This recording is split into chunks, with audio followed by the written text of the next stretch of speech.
41번 보겠습니다. 34세 여자 환자가 열흘 전부터 왼쪽 다리가 붓는다고 해서 병원에 왔고요. 5주 전에 C색을 해서 출산을 했다고 합니다. 그래서 보면은 바이탈에서 봤을 때는 열이 조금 나고 있고요. 왼쪽 다리 전반에 걸쳐서 부종과 압통이 있다. 부종과 압통이 있다. 알 수 있습니다. 그래서 골반 컴퓨터 단층 촬영 사진은 보면 이렇게 화살표로 그래도 다행히 표시를 해줬는데 CT가 너무 어렵다, 잘 모르겠다고 하면 무조건 왼쪽과 오른쪽을 비교해 보면 됩니다. 그래서 왼쪽을 봤을 때는 지금 화살표 보면은 좀 이렇게 커져 있고 안쪽이 시커멓죠. 근데 오른쪽을 보면은 쬐까맣고 하얗습니다. 그래서 이런 경우에 우리가 가장 먼저 뭘 생각해 볼 수가 있냐.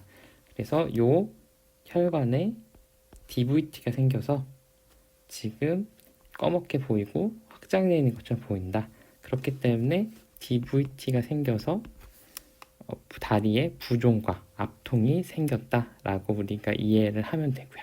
그래서 DVT 치료를 위해서 언프랙셔네이트 헤파린을 사용을 하고 있다고 합니다.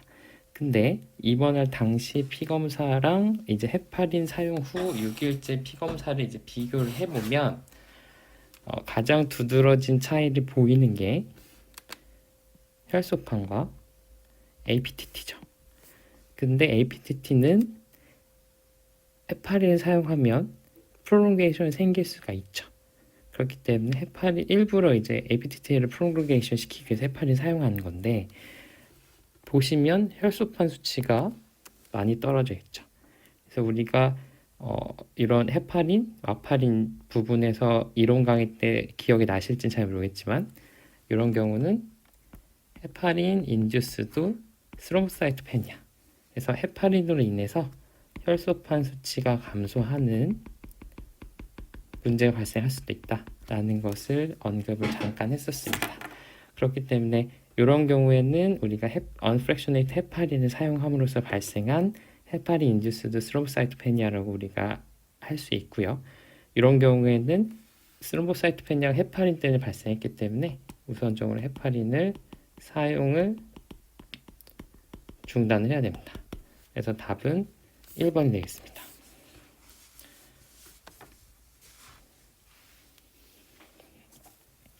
(46번) 보겠습니다. 45세 여자 환자가 일주일 전에 목에서 덩이를 발견했대요. 바이탈은 다 괜찮고요. 갑상샘 우엽에 3-4cm의 혹이 있고 통증도 없고요. 흉부진찰에서 심음 호흡은도 정상이고 바이탈도 괜찮으니까 이거는 하이퍼사이로이디즘은 아닌가 보다 라고 우선 추측을 해볼 수 있고 그 다음에 밑에 피검사를 봤을 때도 TSH도 정상 레벨이고 프리티포도 정상 레벨이죠. 그렇기 때문에 지금 이 상태는 유사이로이드 상태다 라고 할 수 있어요. 그럼 다음 검사는 뭘 해야 되냐? 우리가 이제 이 서비스토에 나온 표를 보시면 우선은 TSH 수치를 봐서 TSH가 수치가 낮다, 하이퍼사이로이디즘인 것 같다라고 하면 우선은 스캔을 먼저 해볼 수가 있고 TSH 레벨이 정상이거나 올라가 있다고 하면 초음파를 시행하도록 되어 있죠. 그래서 이런 경우에는 이제 유사이드 스테이트이기 때문에 사이로이드 소노를 통해서 갑상새 우엽에 있는 혹이 무엇인지 영상학적으로 검사를 해볼 수 있겠죠. 필요하면은 FNA를 해서 캔서인지 여부를 확인하면 되겠습니다.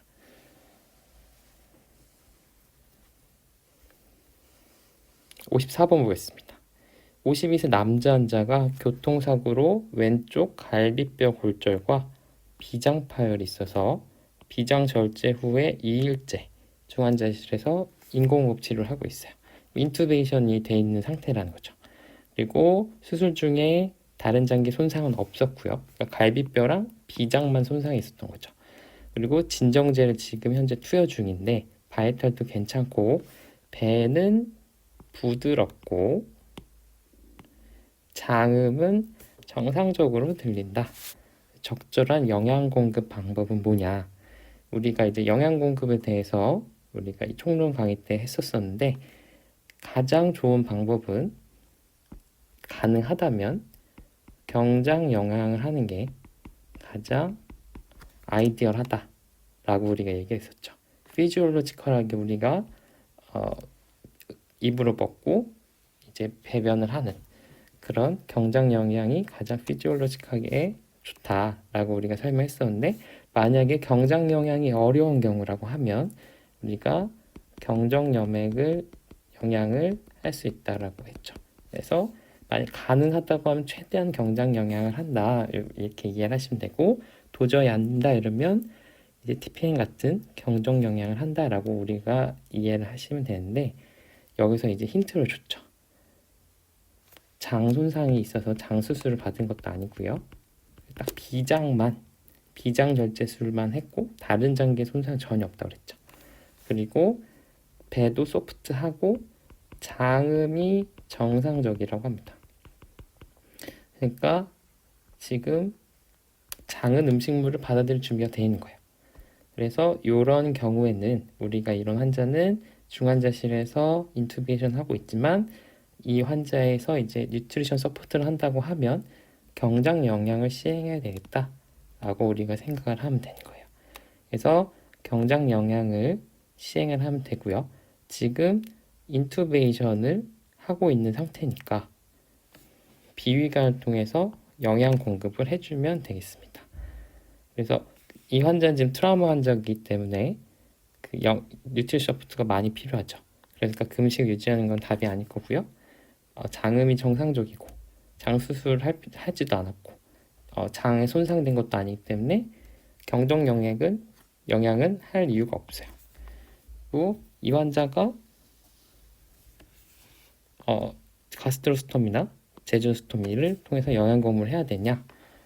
뭐 오랫동안 아니면은 이제 스토막이나 뭐 듀오덴 쪽이 막혔다. 아니면 오랫동안 L튜브를 이용해서 뉴트리션 서포트를 해야 된다고 하면 이제 가스트로스토미나 제주스토미를 통해서 영양 공급을 해야 되는 것을 우리 고려를 해야 되지만, 이 환자는 이제 인투베이션을 제거를 하게 되면은 입으로도 먹을 수 있죠. 그렇기 때문에 가스트로스토미나 제주스토미를 통해서 영양 공급을 우선적으로 고려할 이유는 없습니다. 그래서 L튜브를 통해서 영양 공급을 하는 게 가장 이 환자에게 적합한 영양 공급 방법이다. 이렇게 이해를 하시면 되겠습니다. 57번 문제 보겠습니다. 72세 남자 환자가 일주일 전부터 식사하기가 어렵고 자주 토한다고 해서 병원에 왔습니다. 명치 아랫부위에 딱딱한 덩어리가 만져지고 새벽에는 속쓰림 증상이 심해서 자주 깬다고 해요. 체중이 6개월 전에 비해서 급격하게 줄었다. 바이탈은 괜찮은데 혈액 검사 결과에서도 헤모글로빈이 지금 좀 떨어져 있죠. 그래서 아네미아가 있는 걸 볼 수가 있고, 복부는 부드럽고 다른 이상은 없는데 위 12지장 내시경 및 조직 검사에서 날문이 폐쇄된 진행성 위암이 발견이 됐고, 위암이 췌장의 머리도 침범하고 간전이가 2개 이상 있다. 그럼 이 환자는 지금 치료적인 수술은 불가능한 상태죠. 그래서 수술을 통해서 치료를 우리가 할 수 있다라고 보기 어렵기 때문에 이런 환자들, 스테이지 4의 환자에서는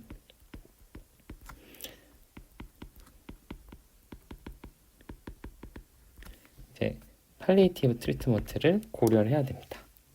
그래서 어떻게 해야 되냐? 이 환자는